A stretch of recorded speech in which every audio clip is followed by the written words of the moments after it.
പാർട്ടിക്ക് വേണ്ടി മാത്രം നിലകൊള്ളുന്ന ഒരു ഡോക്ടർ എങ്ങനെയാണ്? അല്ല, നിങ്ങൾ പറയുന്ന പോലെ കറക്റ്റ് പറഞ്ഞ പോലെ കത്തി മുള്ളുമേൽ വെച്ച് ഈ പള്ളയെ കത്തി വെച്ചിട്ട് ചെയ്യടാ എന്ന് പറയുന്ന ഒരു സ്റ്റൈൽ തന്നെയാണ് അദ്ദേഹത്തിന് പറ്റിയത്. ഇപ്പൊ നമുക്ക് ഇന്നലെ വീണാമണി പറഞ്ഞെന്ന എന്നോട് സംസാരിച്ചപ്പോൾ പറഞ്ഞത്, സർ ഇയാളെ പാർട്ടി കൈയൊഴിയും, CPM എന്ന് പറയുന്ന പാർട്ടി കാര്യം കാണാൻ വേണ്ടി കൂടെ നടക്കും, എല്ലാം ചെയ്യിപ്പിക്കും. വിജയരാജന് ഒരു ടാർഗറ്റ് ഉണ്ടായിരുന്നു. ഇത്തിരി പോന്ന എന്നെ അയാൾ തല്ലാൻ നോക്കിയ ആളെ വെച്ച് ആ മലയാളപ്പുഴ മോഹനാണ് നമ്മൾ ചാനലിൽ കൂടെ കണ്ടത്. ഇത് കൊലപാതകമാണ്. അപ്പോൾ പിന്നീട് കാലം മാറി എന്തുകൊണ്ടായിരിക്കാം? അദ്ദേഹത്തിന് വേണ്ടപ്പെട്ട ബന്ധുക്കൾ പോലും അദ്ദേഹത്തിന്റെ മൃതശരീരം കണ്ടോ എന്ന് നമ്മൾ സംശയിക്കേണ്ടി വരും. നമസ്കാരം ചേട്ടാ, കഴിഞ്ഞ ദിവസം ചേട്ടൻ വീണാമണിയെ വിളിച്ചിരുന്നു. അതിന്റെ ഒരു വീഡിയോ ചേട്ടൻ ചെയ്തതാണ്. എന്താണ് വീണാമണി അതിൽ പറഞ്ഞത്? ഈ പോലീസ് സർജന്റെ കാര്യമൊക്കെ പറഞ്ഞതായിട്ട് ഞാൻ കേട്ടായിരുന്നു. എന്താണ് ശരിക്കും അവർ അതിനെപ്പറ്റി പറയുന്നത്? സത്യത്തില് വീണാമണി എന്നെ ഇങ്ങോട്ട് വിളിക്കുകയായിരുന്നു. കാര്യം ഞാൻ ഈ കഴിഞ്ഞ ദിവസം അവരുടെ നമ്പർ കിട്ടി, നമുക്ക് നമ്മുടെ സുഹൃത്തുക്കൾ വഴി കിട്ടി വിളിച്ചത്. ആദ്യം അറച്ചു നിന്നെങ്കിലും അവർ പിന്നീട് ഒരുപാട് കാര്യങ്ങൾ പറഞ്ഞു. ഇന്നലെ അവർ എന്നെ ഇങ്ങോട്ട് വിളിക്കുകയായിരുന്നു.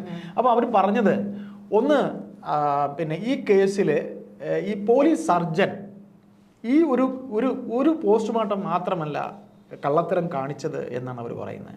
ഈ അടുത്തിടയ്ക്ക് നടന്ന നിരവധി കൊലപാതകങ്ങൾ ഈ ഡോക്ടർ തന്നെയാണ് പാർട്ടിക്ക് വേണ്ടി ആത്മഹത്യയാക്കിയത്. അവിടെ ദൈവത്തിൻ്റെ ഒരു കളിയാണ്.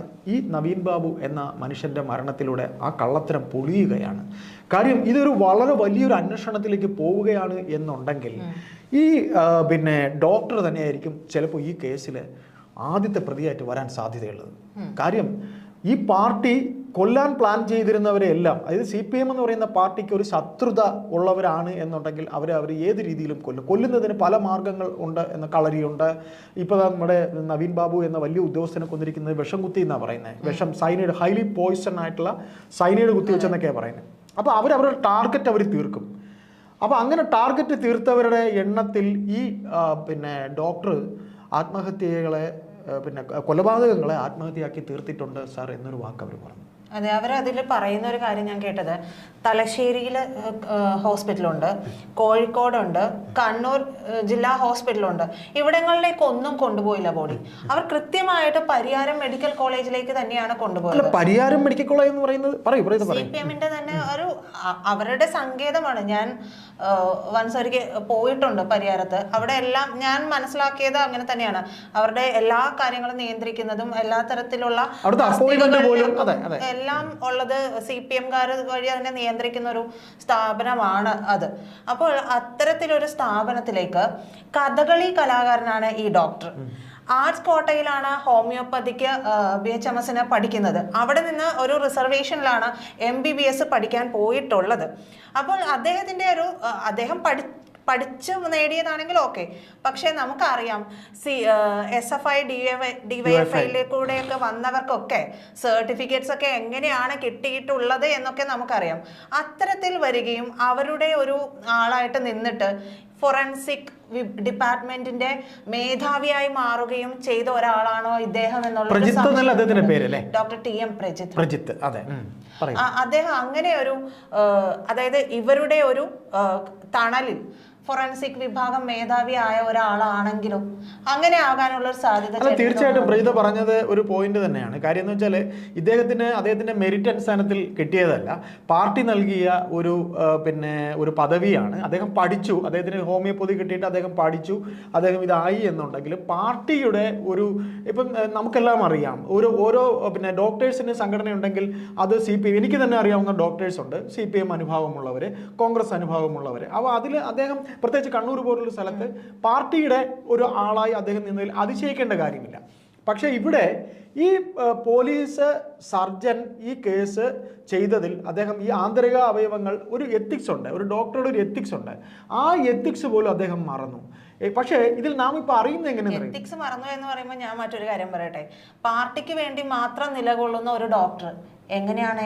അല്ല, നിങ്ങൾ പറയുന്ന പോലെ കറക്റ്റ് പറഞ്ഞ പോലെ കത്തി മുള്ളുമേൽ വെച്ച് ഈ പള്ളയെ കത്തി വെച്ചിട്ട് ചെയ്യടാ എന്ന് പറയുന്ന ഒരു സ്റ്റൈൽ തന്നെയാണ് അദ്ദേഹത്തിന് പറ്റിയത്. പക്ഷെ ഇവിടെ വേറൊരു കാര്യം കൂടെ നമുക്ക് പറയേണ്ടി വരും.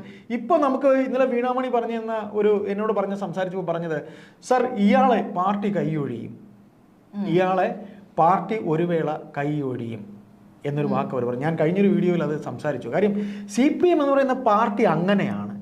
CPM എന്ന് പറയുന്ന പാർട്ടി കാര്യം കാണാൻ വേണ്ടി കൂടെ നടക്കും, എല്ലാം ചെയ്യിപ്പിക്കും. പക്ഷേ ഒരു വേള പാർട്ടിക്ക് ആകെ മൊത്തം, കാരണം 6 ലക്ഷം അംഗങ്ങൾ വരെ ഉള്ളൊരു പാർട്ടിയാണ്, കേരളത്തിലെ ഒരു വലിയ പാർട്ടിയാണ്. അപ്പോൾ കേവലം ഈ ഒരു ഡോക്ടർക്ക് വേണ്ടി പാർട്ടിയുടെ ഇമേജ് തകരാൻ പാടില്ല എന്ന് ചിന്തിച്ചുകൂടായികയില്ല. അതാണ് CPM. ചിലപ്പോൾ CPM അങ്ങനെ ചിന്തിക്കും. CPM അങ്ങനെ ചിന്തിച്ചിട്ട് ഞങ്ങൾ അങ്ങനെ പള്ളക്ക് കത്തിവെച്ചാൽ നിങ്ങൾ എത്തിക്സ് മറക്കുമോ എന്നൊരു മറുചോദ്യം ചോദിക്കും. അന്നേരം ഡോക്ടർക്ക് ഡോക്ടർ പെട്ടു.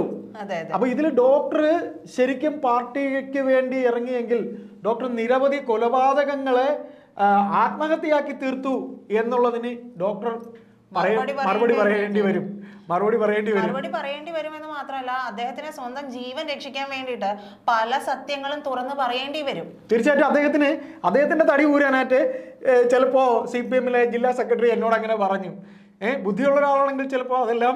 അതുപോലെ ജില്ലാ സെക്രട്ടറിയുടെ കാര്യം പറഞ്ഞപ്പോ, ജില്ലാ സെക്രട്ടറി MP ജയരാജനാണല്ലോ, അദ്ദേഹമാണ് ഇവിടത്തെ കാര്യങ്ങൾ നിയന്ത്രിച്ചതും പത്തനംതിട്ടയിൽ മലയാളപ്പുഴയിൽ ആ വീട്ടിൽ പോയതും ബാക്കി കാര്യങ്ങളൊക്കെ നിയന്ത്രിച്ചതും അദ്ദേഹം തന്നെയാണ്.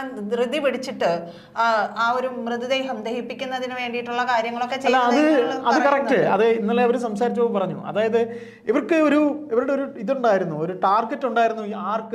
MP ജയരാജന് ഒരു ടാർഗറ്റ് ഉണ്ടായിരുന്നു. കാര്യം ഈ മനുഷ്യൻ മരണപ്പെട്ട് കഴിഞ്ഞപ്പോൾ തന്നെ കണ്ണൂർ CPM ആകെ ഇതായി. കാര്യം ഫ്രസ്ട്രേറ്റഡ് ആയി. കാര്യം അദ്ദേഹം മരിച്ചു കഴിഞ്ഞിട്ട് എത്ര മണിക്കൂർ കഴിഞ്ഞാണ് പോലീസ് വന്നത്?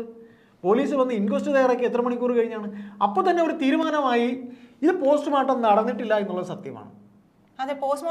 പോസ്റ്റ്മോർട്ടം നടന്നാൽ ഓട്ടോമാറ്റിക്കലി ആന്തരിക അവയവങ്ങൾ സൂക്ഷിക്കേണ്ടതാണ്. പോസ്റ്റ്മോർട്ടം നടന്നിട്ടില്ല. നമ്മൾ അദ്ദേഹത്തിന്റെ ഭാര്യ അദ്ദേഹത്തിനെ ആ മൃതശരീരത്തിൽ കെട്ടിപ്പിടിച്ച് ചുംബിക്കുന്ന ഒരു പടം നാം കണ്ടു.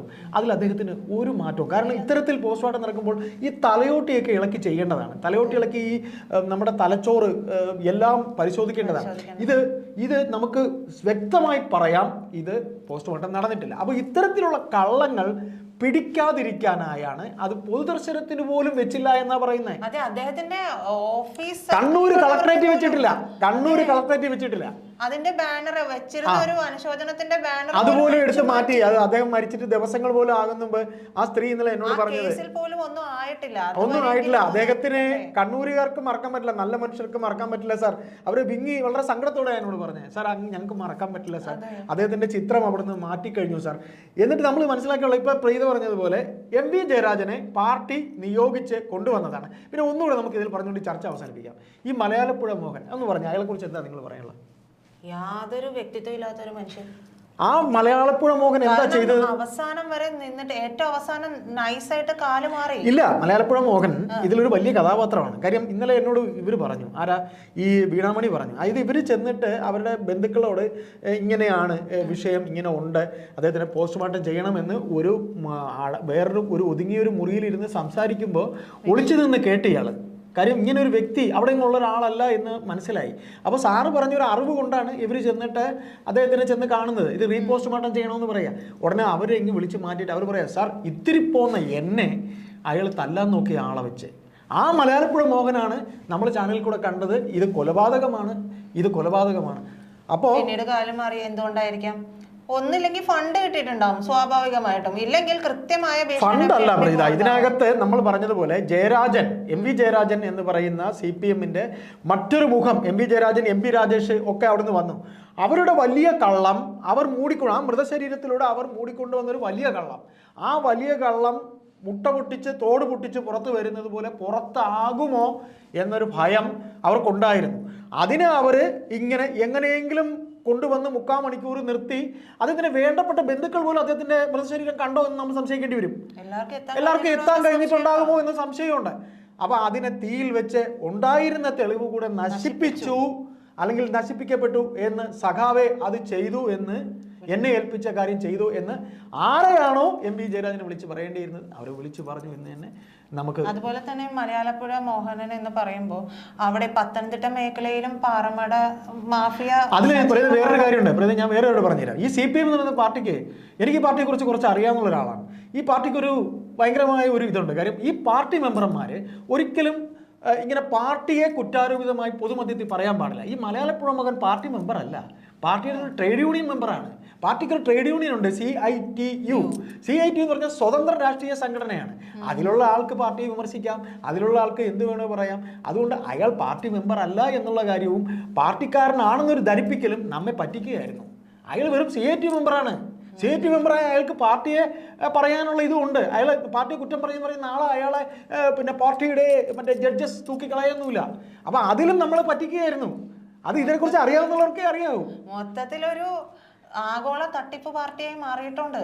അങ്ങനെ പറയുമ്പോൾ ഒരു ചെറിയ സങ്കടമുണ്ട്. ഒരു ചെറിയ സങ്കടം എനിക്ക് ഇല്ലാതില്ല. കാര്യം ഒരു അല്പം ഇടതുപക്ഷ ചായ്വ് ഈ മേഖലയിലൊക്കെ വന്നതിൽ ഉണ്ടായിപ്പോയതാണ്. പക്ഷെ ഒരു വേള ഇപ്പോൾ വളരെ ദുഃഖിക്കുന്നുണ്ട്. അല്ല ചേട്ടാ, ഏതൊരു പാർട്ടിക്കും അതിൻ്റെതായ പ്രത്യയശാസ്ത്രമുണ്ട്. അതിൽ ഊന്നിയിട്ടാണ് ഓരോ അനുഭാവികളും ഒക്കെ വരുന്നത്. അനുഭാവികൾ എന്ന് പറയൂ, അതാണ് കറക്റ്റ്. അതെ, അനുഭാവികളും ഒക്കെ വരുന്നത്. ഈ വരുന്നവരെ ഒന്നുമല്ലാതെ ആക്കിക്കൊണ്ട് ഇത്തരത്തിൽ അവരുടെ നേതാക്കൾക്ക് വേണ്ടി മാത്രം പള്ള വീർപ്പിക്കാൻ വേണ്ടി മാത്രം ആ പാർട്ടിയെ ഒറ്റ കൊടുക്കുമ്പോഴാണ് അവർ മാറി ചിന്തിക്കാൻ തുടങ്ങുന്നത്. അല്ലാതെ ആരും ആ പ്രത്യയശാസ്ത്രം ഏതായാലും നമുക്ക് ഈ വിഷയം അങ്ങനെ 1 or 2 ടോപ്പിക്കിലൊന്നും തീരാത്തത് കൊണ്ട് തൽക്കാലം മലയാളപ്പുഴ മോഹൻ എന്ന കപടമുഖത്തിൽ ഊന്നിക്കൊണ്ട് ഞങ്ങൾ ഈ ചർച്ച അവസാനിപ്പിക്കുന്നു. നന്ദി, നമസ്കാരം.